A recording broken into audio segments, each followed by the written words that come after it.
In this video, we'll be showing you how to buy stuffs on Shein with CashApp. First, to get started, open your Shein application and log into your account. You can also open up a web browser and go to shein.com and log in. From the main homepage, go ahead and select an item you'd like to purchase. Once you find the product of your choice, add it on your shopping cart by tapping the Add to Cart button. Now, in order to check out with the product, tap on the shopping cart icon at the top right.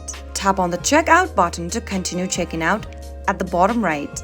Go ahead and enter your details if necessary, and under Payment Method, select the CashApp Pay option in order to buy stuff on Shein with CashApp. Now, tap on the Continue to Payment button at the bottom right and you'll be taken to the CashApp to complete your payment. Follow through the prompts till the end and complete your transactions in order to do so. That is how you can easily buy stuffs on Shein using CashApp. If you found the video to be helpful, go ahead and give us a thumbs up. Also, don't forget to subscribe to the channel by hitting the subscribe button. Press the notification bell so that you'll never miss another upcoming upload from us. I'll be back soon with more videos like this. Thank you for watching.